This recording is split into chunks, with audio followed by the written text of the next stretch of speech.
أعوذ بالله من الشيطان الرجيم بسم الله الرحمن الرحيم الحمد لله رب العالمين الرحمن الرحيم مالك يوم الدين إياك نعبد وإياك نستعين اهدنا الصراط المستقيم صراط الذين أنعمت عليهم غير المغضوب عليهم ولا الضالين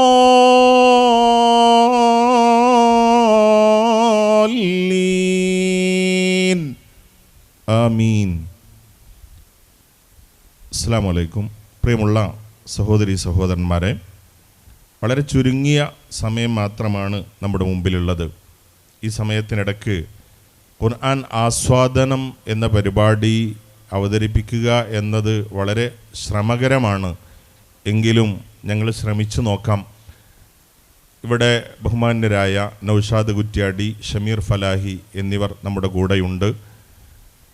ഈ ആസ്വാദനത്തിന് ഒരു തീം ഞങ്ങൾ തിരഞ്ഞെടുത്തിരിക്കുന്നത്, ഇപ്പോൾ ഈ ആധുനിക കാലഘട്ടത്തിൽ നമുക്ക് എന്താണ് ആവശ്യം, ഈ മനുഷ്യന് അനിവാര്യമായും തിരിച്ചറിയേണ്ട ഒരു വിഷയത്തെക്കുറിച്ചാണ്. ധാർമ്മിക വ്യക്തിത്വം എന്നുള്ളതാണ് ഇതിൻ്റെ തീം. ഈ വിഷയത്തിന് ആമുഖം അവതരിപ്പിക്കുന്നതിന് വേണ്ടി നൗഷാദ് കുറ്റ്യാടിയെ ആദരപൂർവ്വം ക്ഷണിക്കുന്നു. അസ്സലാമു അലൈക്കും. ബിസ്മില്ലാഹിർ റഹ്മാനിർ റഹീം.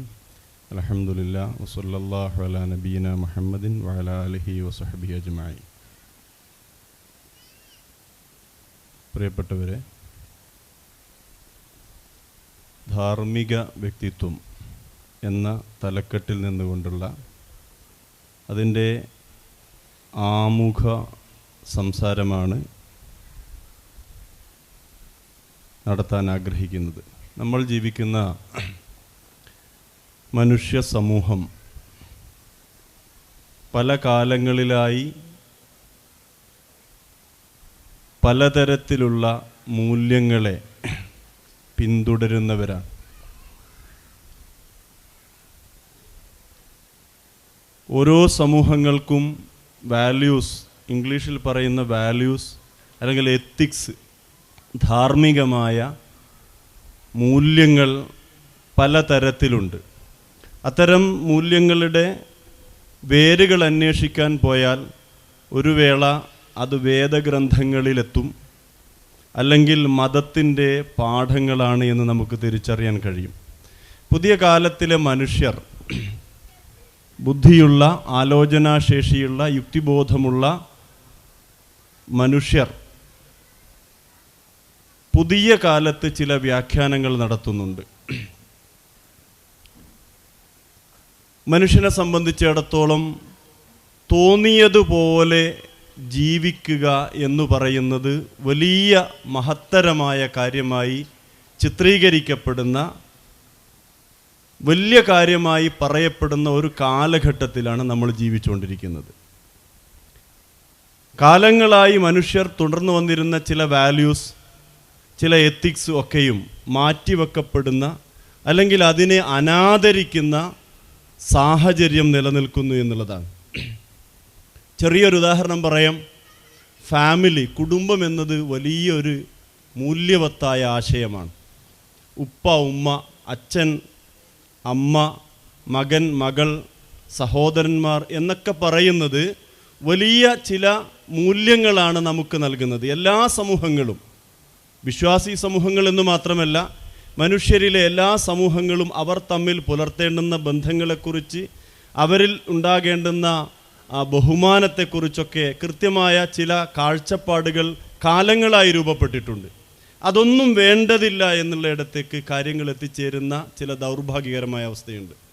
ഉഭയസമ്മതമുണ്ടെങ്കിൽ, പരസ്പരം സമ്മതമുണ്ടെങ്കിൽ എല്ലാം ആകാം എന്നു പറയുന്നതിനെ വലിയ മഹത്തായ കാര്യമായി, ഏതു ബന്ധവും അനുവദനീയമാണ് എന്ന് പറയുന്നതിനെ വലിയ കാര്യമായി, അത് വലിയ പുരോഗമനവാദമായി, വലിയ ജനാധിപത്യ ബോധമായി, പൗരബോധമായൊക്കെ അത്തരം ആശയങ്ങളായി വാഴ്ത്തപ്പെടുന്ന ഒരു കാലമാണിത്.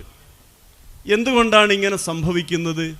മനുഷ്യനെ വെറും ഒരു ജീവിയായി മാത്രം വ്യാഖ്യാനിക്കുകയാണ് ഭൗതികത.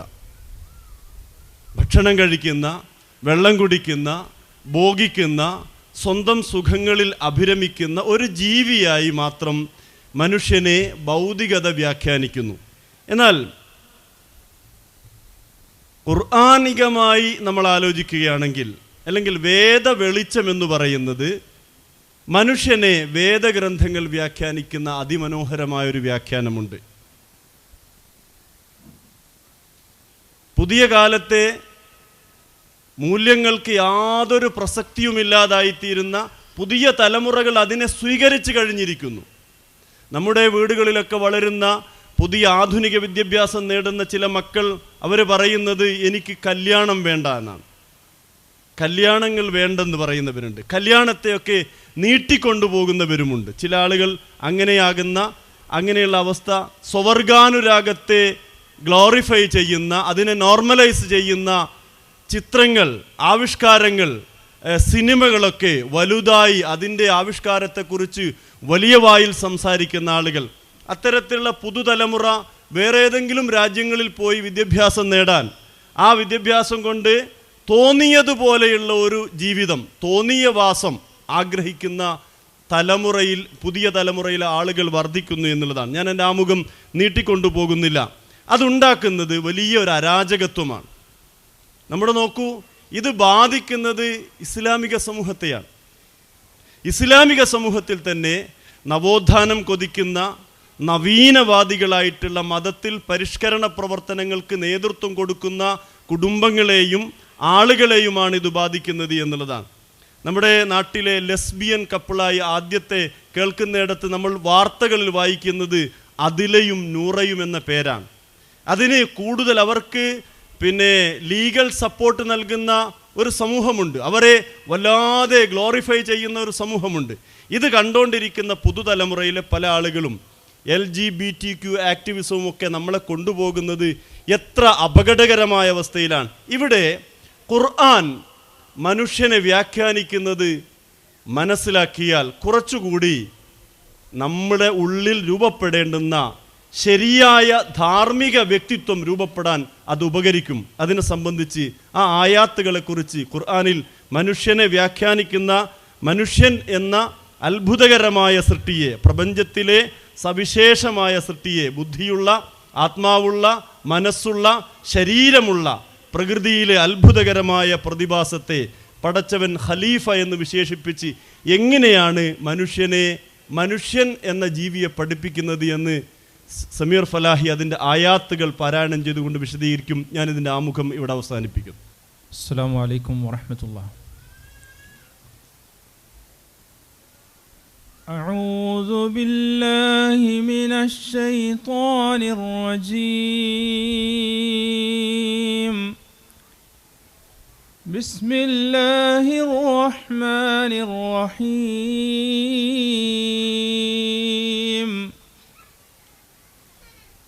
فإذ قال ربك للملائكة إني جاعل في الأرض خليفة قالوا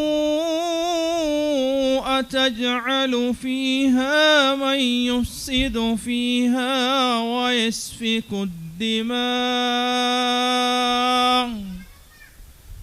ونحن نسبح بحمدك ونقدس لك قال إني أعلم ما لا تعلمون.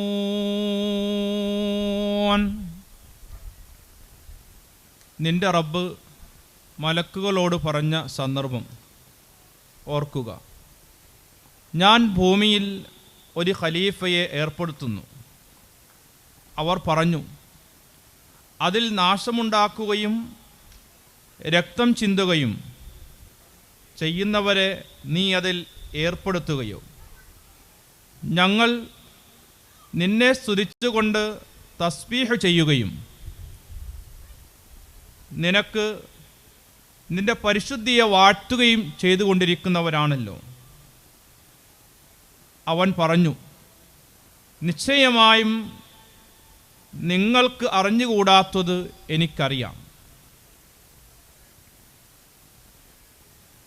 وعلم آدم الأسماء كلها ثم عرضهم على الملائكة فقال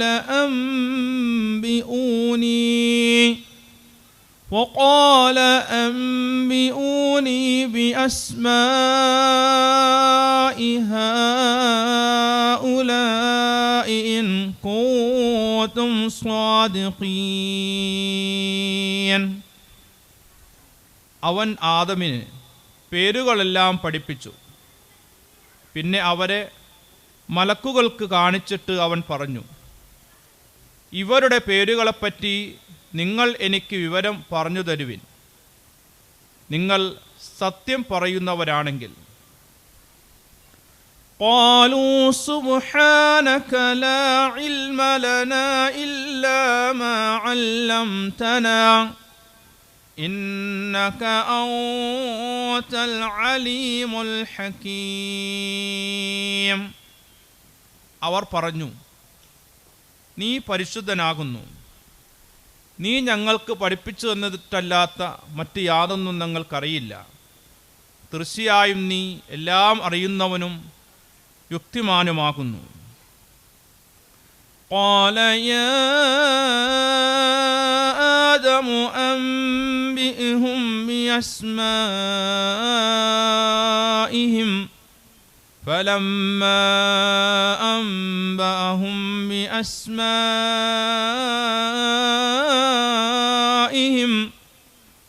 قال ألم أقل لكم إني أعلم غيب السماوات والأرض وأعلم ما تبدون وما كنتم تكتمون. അല്ലാഹു സുബ്ഹാനഹു വതആല പറഞ്ഞു, ആദമേ, അവർക്ക് ഇവരുടെ പേരുകളെപ്പറ്റി പറഞ്ഞു കൊടുക്കുക.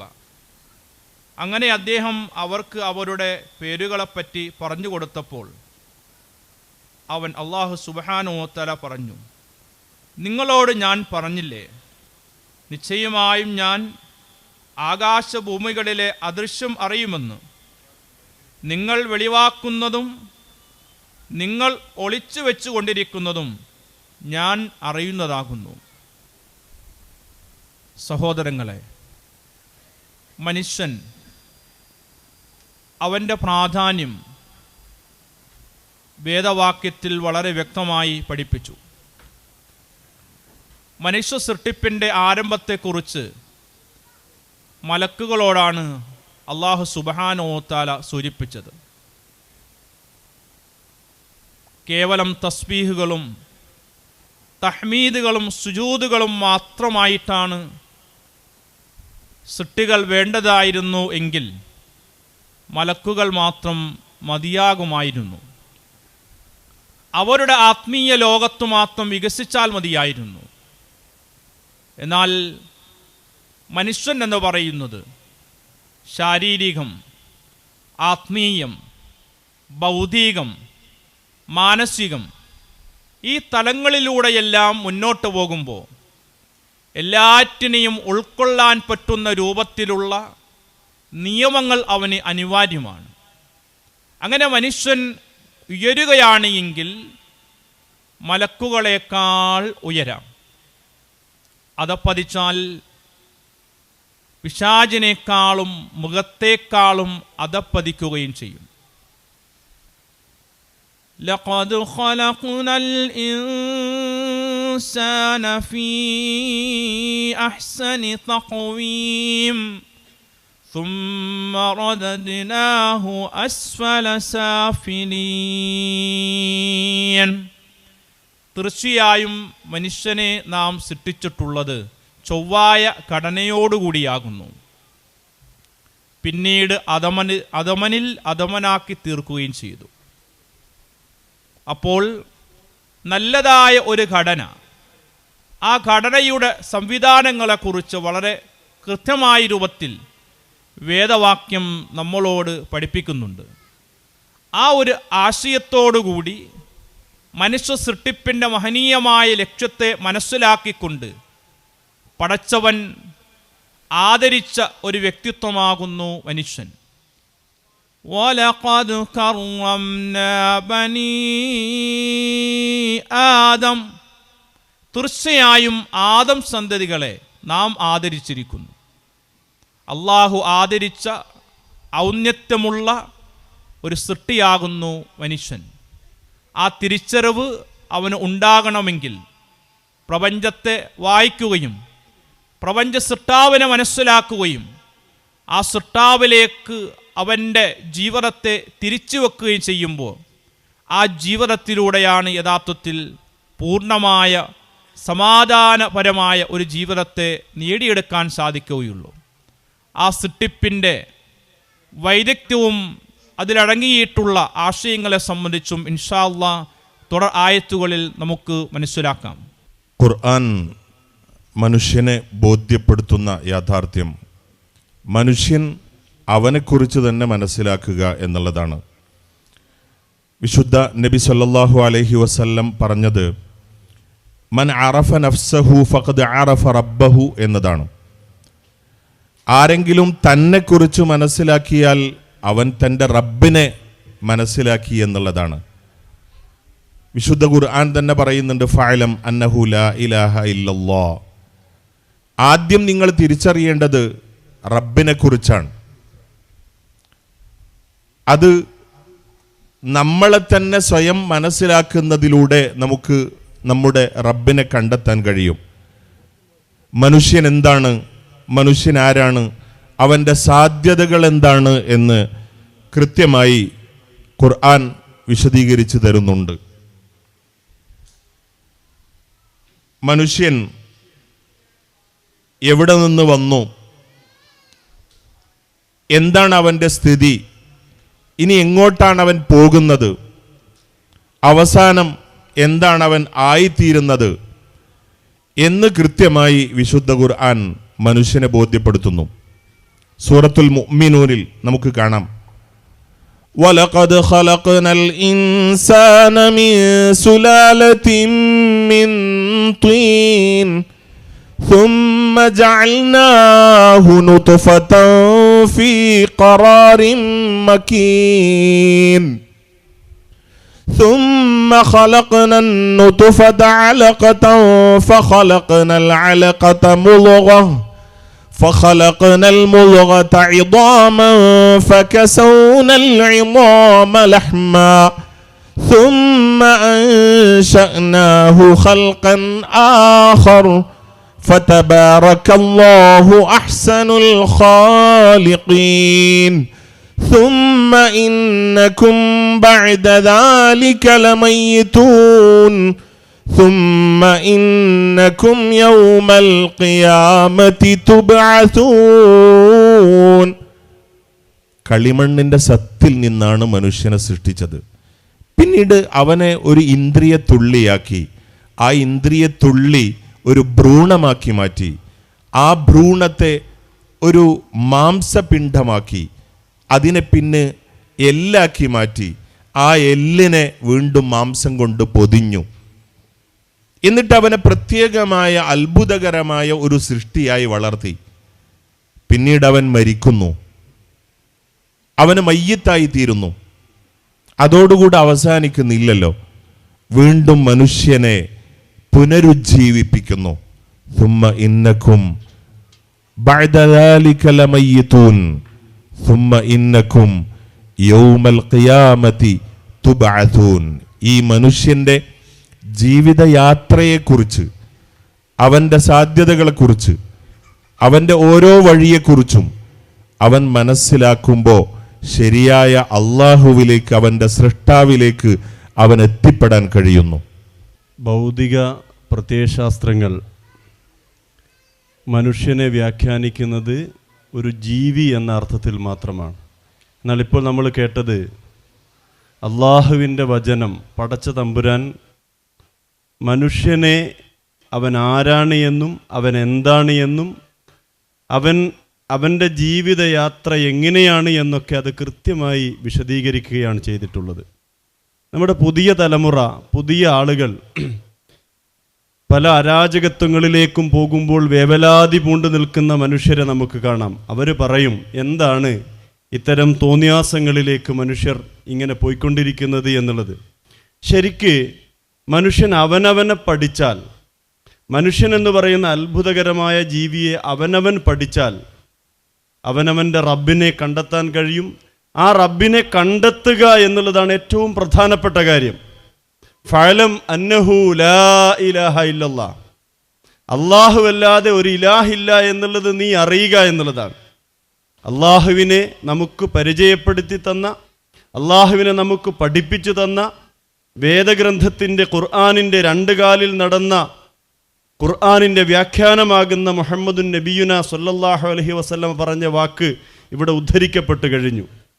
മൻ അറഫ നഫ്സഹു ഫഖദ് അറഫ റബ്ബ, അവനവനെ അറിഞ്ഞാൽ അവനവൻ്റെ റബ്ബിനെ അറിയാൻ കഴിയുമെന്നുള്ളതാണ്. അള്ളാഹുവിനെ അറിഞ്ഞ് യഖീനായ ഈമാൻ ഉള്ളിൽ രൂപപ്പെട്ടാൽ ആ ഉള്ളിൽ രൂപപ്പെടുന്ന ഈമാനിൽ നിന്നാണ് ശരിയായ വാല്യൂസ്, ശരിയായ എത്തിക്സ്, ധാർമ്മിക വ്യക്തിത്വം മനുഷ്യനിൽ രൂപപ്പെട്ടു വരിക എന്നുള്ളതാണ്. ഇനി നമ്മൾ അറിയേണ്ട ഒരു കാര്യം, കൃത്രിമമായി ഉണ്ടാക്കപ്പെടേണ്ടതല്ല ഈ ധാർമ്മികത എന്ന് പറയുന്നത്. അത് ഒരാളുടെ ഉള്ളിൽ നിന്ന് സ്വയം രൂപപ്പെടേണ്ടതാണ്. അതിനാവശ്യമായ പാഠങ്ങൾ കൂടി ഖുർആൻ നമുക്ക് നൽകുന്നുണ്ട്, ഖുർആൻ നമുക്ക് പറഞ്ഞു തരുന്നുണ്ട്.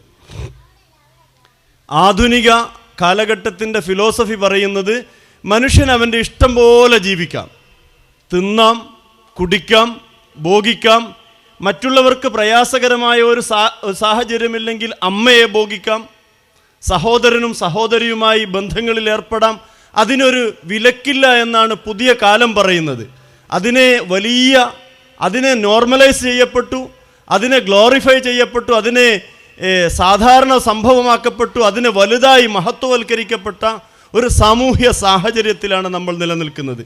ഇവിടെ നിന്ന് ഖുർആൻ പഠിക്കുന്ന ആളുകൾ എന്നുള്ള നിലയിൽ, വേദ വെളിച്ചം സ്വീകരിച്ച മനുഷ്യരെന്നുള്ള നിലയിൽ തഖ്വയുടെ നൈസർഗികമായ അവസ്ഥയെ കൂടി നമ്മൾ മനസ്സിലാക്കേണ്ടതുണ്ട്. പ്രപഞ്ചത്തിലെ പലതും അള്ളാഹു ആയാത്തുകളായിട്ടാണ് വിശദീകരിക്കുന്നത്. ആയാത്തുകളായിട്ട് എല്ലാം, സൂര്യനും ചന്ദ്രനും ഭൂമിയും നക്ഷത്രങ്ങളും ഗോളങ്ങളും ഗ്രഹങ്ങളും ജീവജാലങ്ങളും എല്ലാം അള്ളാഹുവിൻ്റെ ആയാത്തുകളാണ്. ഈ ആയാത്തുകളെ ബുദ്ധിയുള്ള, ആലോചനാശേഷിയുള്ള, യുക്തിബോധമുള്ള, സർഗാത്മകതയുള്ള മനുഷ്യൻ ആലോചനയ്ക്ക് വിധേയമാക്കണമെന്നാണ് ഖുർആൻ പറയുന്നത്. ഇതെല്ലാം ആയാത്തുകളാണ്. ഈ ആയാത്തുകളെക്കുറിച്ച് പഠിക്കാൻ, ഈ ദൃഷ്ടാന്തങ്ങളെക്കുറിച്ച് പഠിക്കാനാണ് ഖുർആൻ പറയുന്നത്. അവയെല്ലാം അള്ളാഹുവിൻ്റെ സൃഷ്ടിചരാചരങ്ങളായ ഈ അണ്ടകടാഹത്തിലുള്ളതെല്ലാം പടച്ച തമ്പുരാൻ്റെ നിയമനിർദ്ദേശങ്ങൾക്ക് വിധേയമായി ജീവിക്കുന്നു. കൃത്യമാണത്. ഓരോന്നും അവരവർക്ക് ചെയ്യാൻ ഈ പ്രപഞ്ചത്തിലുള്ള ഉത്തരവാദിത്വം കൃത്യമായി നിർവഹിക്കുന്നു. ഒരു തരിമ്പും തെറ്റിക്കാതെ. സൂര്യൻ സഞ്ചരിക്കുന്നുണ്ട്, സൂര്യൻ്റെ സഞ്ചാരം കൃത്യമാണ്, അതൊരു മൈക്രോ സെക്കൻഡ് പോലും തെറ്റിക്കുന്നില്ല. അത് ആരുടെ നിയമമാണ്? അള്ളാഹുവിൻ്റെ നിയമമാണ്. ചന്ദ്രൻ, ഗോളങ്ങൾ, ഗ്രഹങ്ങളെല്ലാം സഞ്ചരിക്കുന്നുണ്ട്, അതെല്ലാം ആരുടെ നിയമമാണ്? അവ തെറ്റിച്ചാലോ തെറ്റിക്കാൻ അവയ്ക്ക് കഴിയില്ല. നൈസർഗികമായ തഖ്വയിലാണത്. അള്ളാഹു വെച്ച പരിധികളെ ലംഘിക്കാതിരിക്കുന്നതിൻ്റെ പേരാണ് തഖ്വ. അള്ളാഹു വെച്ച പരിധികളെ, നിയന്ത്രണങ്ങളെ ലംഘിക്കാതിരിക്കുക. ലംഘിച്ചാൽ തകർന്നു പോകും. സൂര്യൻ അതിൻ്റെ നിയന്ത്രണം തെറ്റിച്ചാൽ, അതിന് കൊടുത്ത നിയമം തെറ്റിച്ചാൽ പ്രപഞ്ചത്തിൻ്റെ ഘടന മാറിപ്പോകും, ഈ പ്രപഞ്ചം തകർന്നു പോകും. ഖുർആൻ അത് കൃത്യമായി വിശദീകരിക്കുന്നുണ്ട്. ഖുർആനിൻ്റെ ഹൃദയം എന്ന് പറയുന്ന സൂറത്ത് യാസീനിലെ വശംസു തജ്രീ ലിമുസ്തഖറിൻ ലഹാ ദാലിക തഖ്ദീറുൽ അസീസുൽ അലീം എന്ന ഖുർആനിക ആയാത്ത് നമുക്ക് കേൾക്കാം. ശിഹാബുദ്ദീൻ അത് പാരായണം ചെയ്യും. വശംസു തജ്രീ ലിമുസ്തഖറിൻ ലഹാ ذلك تقدير العزيز العليم والقمر قدرناه منازل حتى عاد كالعرجون القديم لا الشمس ينبغي لها أن تدرك القمر ولا الليل سابق النهار وكل في فلك يسبحون. പ്രിയപ്പെട്ടവരെ, ഇസ്ലാം പഠിപ്പിക്കുന്ന ധാർമ്മികത അള്ളാഹുവിനെ അറിഞ്ഞ് ഉള്ളിൽ നിന്ന് രൂപപ്പെടേണ്ടതാണ് എന്ന് സൂചിപ്പിച്ചു. ആ തഖ്വ നൈസർഗികമായി മനുഷ്യനിൽ വന്നു ചേരുന്നതാണ്. ഈമാനുള്ള യഖീനായി അള്ളാഹുവിൽ ഈമാനുള്ള മനുഷ്യന് അവനിൽ നൈസർഗികമായി വന്നു ചേരേണ്ടതാണ്. അതിനാവശ്യമായ ആയാത്തുകളാണ് പ്രപഞ്ചങ്ങളിൽ നിലനിൽക്കുന്നത് അള്ളാഹു നമുക്ക് പഠിപ്പിച്ചു തരുന്നത്. സൂര്യൻ അതിൻ്റെ സങ്കേതത്തിലേക്ക് സഞ്ചരിക്കുന്നു. അത് സർവജ്ഞനായ പ്രതാപശാലിയായ അള്ളാഹുവിൻ്റെ നിർണയമാണ്. ചന്ദ്രൻ അതിൻ്റെ ഭ്രമണപഥത്തിലൂടെ സഞ്ചരിച്ച് അവസാനം ഒരീത്തപ്പനയുടെ കുലയുടെ തണ്ടുപോലെ ആയിത്തീരുന്നു. സൂര്യൻ ചന്ദ്രനെ മുൻകടക്കുകയില്ല, രാവ് പകലിനെ മുൻകടക്കുകയില്ല. എല്ലാം വകുല്ലും ഫീ ഫലകിൻ യസ്ബഹൂൻ, എല്ലാം അവരവരുടെ വൃത്തത്തിൽ ചലിച്ചുകൊണ്ടിരിക്കുന്നു എന്ന് പറഞ്ഞാൽ ഈ പ്രകൃതിയിലെ അത്ഭുതകരമായ ആയാത്തുകളായി നമ്മുടെ കണ്ണുകൾ കൊണ്ട് നമുക്ക് കാണാൻ കഴിയുന്ന പ്രകൃതിയിലെ പ്രതിഭാസങ്ങളെ ചൂണ്ടിക്കൊണ്ട് കാണിച്ചുകൊണ്ട് അവയെ വ്യാഖ്യാനിച്ചുകൊണ്ട് വിശദീകരിച്ചുകൊണ്ട് അള്ളാഹു പറയുന്നത് അവയെല്ലാം ചില നിയന്ത്രണങ്ങൾക്ക് നിയമങ്ങൾക്ക് വിധേയമാണ്. മനുഷ്യ ബുദ്ധിയുള്ളവനെ, ഈ ഭൂമിയിലെ സവിശേഷമായ സൃഷ്ടിയെ, ആലോചനാശേഷിയുള്ളവനെ, സർഗാത്മകതയുള്ളവനെ, ചിന്തിക്കാൻ കഴിയുന്നവനെ, ഈ ഭൂമിയിൽ ഖലീഫയായി നിശ്ചയിക്കപ്പെട്ട മനുഷ്യനെ, ഈ ഭൂമിയെ, ഈ പ്രപഞ്ചത്തെ ഒരു പരിക്കുമില്ലാതെ വരും തലമുറകൾക്ക് ഏൽപ്പിച്ചു കൊടുക്കാൻ ബാധ്യത ഏറ്റെടുത്ത, അമാനത്തുകൾ ഏറ്റെടുത്ത മനുഷ്യരെ, നിങ്ങൾ പടച്ച തമ്പുരാന്റെ നിയമങ്ങളെ, നിർദ്ദേശങ്ങളെ കൃത്യമായി പാലിക്കൂ. അങ്ങനെ പാലിക്കുമ്പോൾ നിങ്ങൾ തകരാതിരിക്കും. നിങ്ങൾ തകരാതിരിക്കുക മാത്രമല്ല, ഇവിടുത്തെ മീസാൻ നിലനിൽക്കും, സന്തുലിതമായ ക്രമം നിലനിൽക്കും, മറ്റുള്ളവർ തകരാതിരിക്കും. മനുഷ്യന്റെ വംശം നിലനിൽക്കണം. വംശം നിലനിൽക്കാൻ അതിനാവശ്യമായ നിയമങ്ങൾ മനുഷ്യനോട് പറയാം. മനുഷ്യൻ എന്ന് പറയുന്ന ജീവിക്ക് ധാരാളം താല്പര്യങ്ങളുണ്ട്. ഓരോരുത്തർക്കും താല്പര്യമുണ്ട്, പല താല്പര്യങ്ങളിലെ. ഈ താല്പര്യങ്ങളെ, മനുഷ്യന്റെ സ്റ്റിമുലസ്, ഉള്ളിലുള്ള ചോദനകൾ ആരാണ് നൽകിയത്? സ്രഷ്ടാവായ അള്ളാഹുവാണ് നൽകിയത്. മനുഷ്യനെ രൂപപ്പെടുത്തിയവൻ, ഏറ്റവും നല്ല ഘടനയിൽ രൂപപ്പെടുത്തിയ റബ്ബാണ് നമുക്ക് പല തോന്നലുകളും നൽകി. ആ തോന്നലുകൾക്കനുസരിച്ച് തോന്നിയവാസിയാകാനല്ല, ആ തോന്നലുകളെ അള്ളാഹിന്റെ മതം ചെയ്യുന്ന എന്താണെന്നാണ് ഖുർആൻ ചെയ്യുന്നത്, ഏറ്റവും ശരിയായ വഴിക്ക് തിരിച്ചു വിടുക എന്നല്ല. എനിക്ക് ഒരു ഇണയുണ്ടാകണം, ഒരു തുണയുണ്ടാകണം, എൻ്റെ ശരീരത്തിൻ്റെ കൂടി ആവശ്യമാണത്. അതിൽ ഞാൻ വ്യഭിചാരത്തിലേക്കാണ് പോകുന്നതെങ്കിൽ അത് ഫാഹിഷത്താണ്, സാ അസബീല എന്ന ഖുർആൻ ഏറ്റവും മോശമായ വഴിയാണ്, അല്ലേ? വലാ തഖറബു സിന ഇന്നഹു കാന ഫാഹിഷ വസാ അസബീല. എന്നാൽ ഞാനൊരു തുണയെ, ഒരു ഇണയെ സ്വീകരിക്കുന്നു, മഹർ കൊടുത്ത് സ്വീകരിക്കുന്നത് പുണ്യകരമായ പ്രവർത്തനമാണ്. അവളെ, ഇണയെ, തുണയെ സൃഷ്ടിച്ചു എന്നുള്ളത് ദൈവിക ദൃഷ്ടാന്തമാണ്, പടച്ചോന്റെ അടയാളമാണ്. വമിൻ ആയാതിഹി എന്ന് ഖുർആൻ കുറേ കാര്യങ്ങൾ പറയുമ്പോൾ അവൻ്റെ അടയാളങ്ങളിൽപ്പെട്ടതാണ്, അവൻ്റെ ദൃഷ്ടാന്തങ്ങളിൽപ്പെട്ടതാണ് എന്ന് പറയുന്നിടത്താണ് വമിൻ ആയാതിഹി അൻ ഖലഖലകും മിൻ അൻഫുസികും അസ്വാജ എന്ന ആയത്ത് പറയുന്നത്. നിങ്ങൾക്ക് നിങ്ങളുടെ കൂട്ടത്തിൽപ്പെട്ട ഇണകളെ പടച്ചു എന്നുള്ളത് ദൈവികമായ അടയാളമാണ്. നിങ്ങൾക്കിടയിൽ സ്നേഹകാരുണ്യങ്ങൾ ഉണ്ടാക്കി എന്നുള്ളത് ദൈവികമായ അടയാളമാണ്. ചിന്തിക്കുന്നവർക്ക്, ആലോചിക്കുന്നവർക്ക് പാഠങ്ങളുണ്ട് എന്ന് പറഞ്ഞാണ് ആയത്ത് അവസാനിക്കുന്നത്. എത്ര കൃത്യമാണ്! നമ്മുടെ ആവശ്യങ്ങളെ ഏറ്റവും ശരിയായ വഴിയിൽ, അങ്ങനെ കല്യാണം കഴിച്ച് ഇണയെ സമീപിക്കുന്നതിൽ പ്രതിഫലമുണ്ട്. ശരിയോ പ്രവാചകരെ? അങ്ങനെ പ്രതിഫലമുണ്ടോ? ഉണ്ട്. നിങ്ങൾ പോകുന്നത് വേറെ വഴിയിലാണെങ്കിൽ, നിങ്ങൾ ഗേ ആണെങ്കിൽ, നിങ്ങൾ ലെസ്ബിയൻ ആണെങ്കിൽ, നിങ്ങൾ ബൈസെക്ഷലായി ഈ പറയുന്ന പുതിയ കാലത്തെ ഈ LGBT ആക്ടിവിസത്തെ സ്വീകരിച്ചാണ് നിങ്ങൾ പോകുന്നതെങ്കിൽ ഒരു പുതിയ തലമുറയ്ക്ക് അസ്ഥിവാരം ഉണ്ടാവുകയില്ല. അരാജകത്വത്തിൻ്റെ ഒരു തലമുറയാണ് ഉണ്ടാവുക. നിയന്ത്രിക്കാൻ കഴിയാത്ത ഒരു തലമുറയാണ് ഉണ്ടാവുക.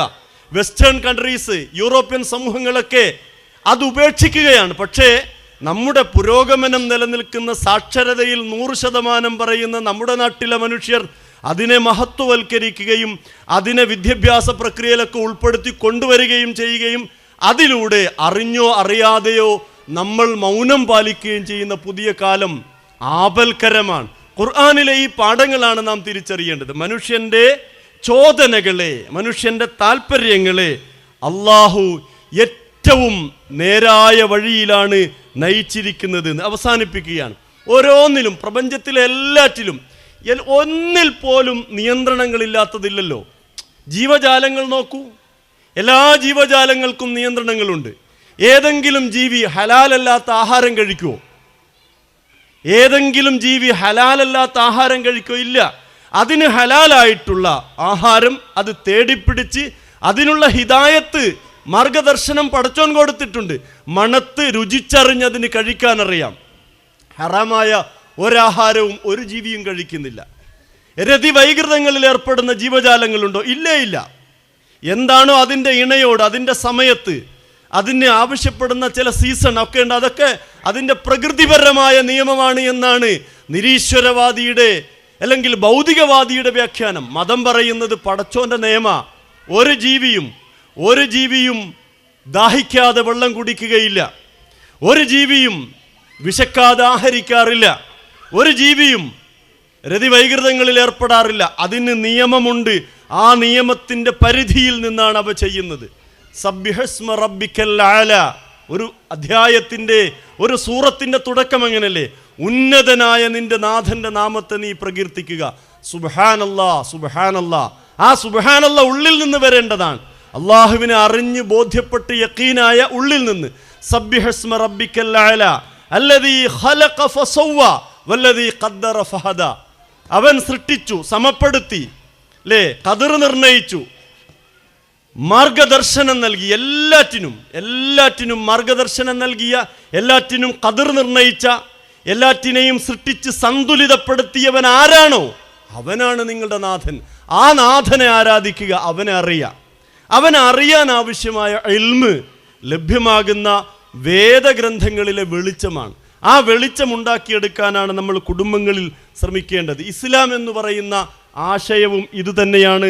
സമയത്തിൻ്റെ പരിമിതി കൊണ്ട് ആ കാര്യം സൂചിപ്പിച്ച് അവസാനിപ്പിക്കാം. ഇസ്ലാമില്ലേ, നമ്മുടെ കൈകളിൽ ലഭ്യമായ ഇസ്ലാമില്ലേ, ആ ഇസ്ലാം ചില ആരാധന അനുഷ്ഠാനങ്ങളിൽ മാത്രം നിലനിൽക്കേണ്ടുന്ന, അതിൽ മാത്രം കോൺസെൻട്രേറ്റ് ചെയ്യപ്പെടേണ്ട ഒരാശയമല്ലല്ലോ. ജീവിതത്തിൽ ആരാധനാ അനുഷ്ഠാനങ്ങൾ കൊണ്ട് വന്നു ചേരേണ്ടുന്ന ധാരാളം മൂല്യങ്ങളുണ്ട്. കളവ് പറയാൻ പാടില്ല, കള്ളക്കച്ചവടം ചെയ്യാൻ പാടില്ല, ആളുകളെ പറ്റിക്കാൻ പാടില്ല. ഇതെല്ലാം വാല്യൂസാണ്. ഇസ്ലാമിൻ്റെ വിരോധികളായ ആളുകൾ അല്ലെങ്കിൽ ഭൗതികവാദികളായ ആളുകൾ പലപ്പോഴും വിമർശിക്കാറുള്ളത്, നിങ്ങൾ ഇസ്ലാമിൻ്റെ ആളുകൾ, ഖുർആനിൻ്റെ ആളുകൾ കള്ളത്തരം പറയുന്നു, ആളുകളെ പറ്റിക്കുന്നു, ഇങ്ങനെയൊക്കെ ചെയ്യുമ്പോൾ ഇത് തെറ്റല്ലേ എന്ന്. ശരിക്ക് മതത്തിൻ്റെ ഉള്ളറിയാതെ ഖുർആൻ എന്ന് പറയുന്ന ആഴമേറിയ അർത്ഥതലങ്ങളുള്ള അള്ളാഹുവിൻ്റെ വചനങ്ങളിൽ ഊളിയിടാതെ, അതിൻ്റെ ആത്മാവ് കിട്ടാതെ പോകുന്ന പുറമേയുള്ള ചില ആചാരാനുഷ്ഠാനങ്ങളിൽ മാത്രം നിലനിൽക്കുമ്പോൾ ഉണ്ടാകുന്ന പ്രശ്നമാണത്. നോക്കേണ്ട ചില കാര്യമുണ്ട്. ഇസ്ലാം, നമുക്ക് കിട്ടിയിരിക്കുന്ന ഇസ്ലാം എത്ര മനോഹരമാണ്, എത്ര മഹത്തരമാണ്. വേദത്തിൻ്റെ വെളിച്ചമായി, വേദഗ്രന്ഥങ്ങളുടെ വെളിച്ചമാണ് ഇസ്ലാം എന്ന് പറയുന്നത്. അത് അറബി വാക്കാണല്ലോ. ആ വാക്കിൻ്റെ ആശയവും കൂടി പറഞ്ഞ് 2-3 ആയത്തുകൾ കൂടി പാരായണം ചെയ്ത് അവസാനിപ്പിക്കുകയാണ് ഈ ആസ്വാദ സെഷൻ. ഇസ്ലാം എന്ന വാക്കിൻ്റെ അർത്ഥം എന്താ? ആ വാക്കിൻ്റെ അർത്ഥം സമർപ്പണം എന്നാണ്. അസ്ലമ എന്നാണ് അതിൻ്റെ ക്രിയാരൂപം. അസ്ലമ, സമർപ്പിച്ചു. ഇസ്ലാം, സമർപ്പിക്കൽ. ആർക്കു സമർപ്പിക്കൽ? പ്രപഞ്ചനാഥനായ അള്ളാഹുവിന് സമർപ്പിക്കൽ. ഇസ്ലാം എന്ന വാക്കിന് ഒരർത്ഥം കൂടി ഭാഷാ നിഘണ്ടുവിൽ നമുക്ക് കാണാൻ കഴിയും. ആ അർത്ഥം ഇതാണ്. എന്താണ് അർത്ഥം? സമാധാനം എന്നുള്ളതാണ്. പ്രപഞ്ചനാഥനായ അള്ളാഹുവിൻ്റെ അലംഘനീയമായ നിയമവ്യവസ്ഥയ്ക്ക് വിധേയമാകുന്നതിന്, അവന് സമ്പൂർണ്ണമായി സമർപ്പിക്കുന്നതിൻ്റെ പേരാണ് ഇസ്ലാം. അപ്പോൾ ഒരാൾക്ക് ലഭ്യമാകുന്ന വാക്കുകൾ കൊണ്ട് വർണ്ണിക്കാൻ കഴിയാത്ത മനസ്സമാധാനത്തിൻ്റെയും ആശ്വാസത്തിൻ്റെയും ഉദാത്തമായ ജീവിതാവസ്ഥയുടെയും പേരാണ് ഇസ്ലാം. ആ ഇസ്ലാമിനെയും സുഹൃത്തുക്കളെ, സഹോദരന്മാരെ, ഖുർആൻ പഠിതാക്കളെ, ഈ പ്രപഞ്ചത്തിലെ എല്ലാ ആയാത്തുകളിലും നിങ്ങൾക്ക് കാണാം. നിങ്ങൾക്ക് കണ്ണുണ്ടെങ്കിൽ, നിങ്ങൾക്ക് ഉൾക്കാഴ്ചയുള്ള മനസ്സുണ്ടെങ്കിൽ, നിങ്ങൾക്ക് ആലോചിക്കാൻ കഴിയുന്ന ഒരു ബുദ്ധിയുണ്ടെങ്കിൽ, നോക്കൂ, എല്ലാം അള്ളാഹുവിൻ്റെ അലംഘനീയമായ നിയമവ്യവസ്ഥയ്ക്ക് വിധേയമാണ് എന്നുള്ളതാണ്. അള്ളാഹു നമുക്ക് നൽകിയ ഓരോ ചോദനകളെയും താല്പര്യങ്ങളെയും ആ ഇഷ്ടങ്ങളെ ഏറ്റവും ശരിയായ വഴിയിൽ, താല്പര്യങ്ങളെ ഏറ്റവും ശരിയായ വഴിയിൽ, കല്യാണം കഴിക്കുക, ഭക്ഷണം കഴിക്കണമെന്ന് തോന്നുന്നു എനിക്ക്, അതെൻ്റെ ശരീരത്തിൻ്റെ ഒരു ചോദനയാണ്. എന്താണ് കഴിക്കേണ്ടത്? കഴിക്കേണ്ടത് ഹലാലാണ്. എന്താണ് കഴിക്കേണ്ടത്? ത്വയ്യിബാണ് കഴിക്കേണ്ടത്. കൃത്യമായി ഈ കാര്യം പറയുന്നു എന്നുള്ളതാണ്. ഞാൻ അവസാനിപ്പിക്കുന്നു. യാ അയ്യുഹന്നാസ് എന്ന് തുടങ്ങുന്ന കുലൂമിൻ ത്വയ്യിബാത്തി മാ കുലൂ മിമ്മാ ഫിൽ അർളി ഹലാലൻ ത്വയ്യിബ എന്ന് പറയുന്ന പരിശുദ്ധ ഖുർആനിലെ യാ അയ്യുഹന്നാസു കുലൂ മിമ്മാ ഫിൽ അർളി ഹലാലൻ ത്വയ്യിബ ولا تتبعوا خطوات الشيطان إنه لكم عدو مبين. മനുഷ്യരെ, നാം നിങ്ങൾക്ക് നൽകിയതിൽ, ഭൂമിയിൽ നൽകിയതിലെ അനുവദനീയവും വിശുദ്ധവുമായത് ആഹരിക്കുക. നിങ്ങൾ പിശാചിൻ്റെ കാലടികളെ പിൻപറ്റരുത്. തീർച്ചയായും അവൻ നിങ്ങൾക്ക് വ്യക്തമായ ശത്രുവാണ്. പുതിയ തലമുറയോട് സംവദിക്കുന്ന കാര്യത്തിൽ പലപ്പോഴും നമ്മൾ പരാജയപ്പെട്ടു പോവുകയാണ്. അവരോട് ബുദ്ധിപരമായി, പുതിയ ഇൻഫർമേഷൻ ടെക്നോളജിയുടെ കാലത്ത് വിവരങ്ങളെ, വിജ്ഞാനീയങ്ങളെ അതിവേഗതയിൽ സ്വായത്തമാക്കാനുള്ള സാധ്യതകളുള്ള ലോകത്ത് ജീവിക്കുന്ന മനുഷ്യരോട് ബുദ്ധിപരമായി അള്ളാഹുവിൻ്റെ മതത്തെക്കുറിച്ച് സംവദിക്കുകയും അതിൻ്റെ മൂല്യങ്ങളെ സ്വാംശീകരിക്കാൻ ആവശ്യപ്പെടുകയും സ്വയം സ്വാംശീകരിക്കുകയും പ്രപഞ്ചനാഥനായ അള്ളാഹുവിനെ കണ്ടെത്തുകയും ചെയ്യുക. അള്ളാഹു നമ്മെ എല്ലാവരെയും അനുഗ്രഹിക്കുമാറാകട്ടെ. അഖൂലു ഖൗലി ഹാദാ അസ്തഗ്ഫിറുല്ലാഹ ലീ വലക്കും ഫസ്തഗ്ഫിറൂഹു ഇന്നഹു ഹുവൽ ഗഫൂറുർ റഹീം. സമയം അതിക്രമിച്ചു എന്ന് മനസ്സിലാക്കുന്നു. ഞാൻ എൻ്റെ വാക്കുകൾ ഉപസംഹരിക്കുകയാണ്. അള്ളാഹു നമ്മൾ ഈ പറഞ്ഞതും കേട്ടതും ഒരു സ്വാലിഹായ കർമ്മമായി നമ്മളിൽ നിന്ന് സ്വീകരിക്കുമാറാകട്ടെ. റഹ്മാനും റഹീമുമായ റബ്ബേ, കേട്ടതിനനുസരിച്ച്, പറഞ്ഞതിനനുസരിച്ച് ആലോചിക്കാനും ജീവിതത്തിൽ പരിവർത്തനങ്ങൾ ഉണ്ടാക്കാനും ഈമാനികമായ ഊർജം നൽകി നീ ഞങ്ങളെ അനുഗ്രഹിക്കണമേ റഹ്മാനെ. റബ്ബന ആത്തിന ഫിദ്ദുന്യ ഹസന വഫിൽ ആഖിറതി ഹസനതൻ വഖിന അദാബന്നാർ. റബ്ബന തഖബ്ബൽ മിന്നാ ഇന്നക അൻതസ് സമീഉൽ അലീം വതുബ് അലൈനാ ഇന്നക അൻതത് തവ്വാബുർ റഹീം. സുബ്ഹാന റബ്ബിക റബ്ബിൽ ഇസ്സതി അമ്മാ യസിഫൂൻ വസലാമുൻ അലൽ മുർസലീൻ വൽഹംദുലില്ലാഹി റബ്ബിൽ ആലമീൻ. അസ്സലാമു അലൈക്കും.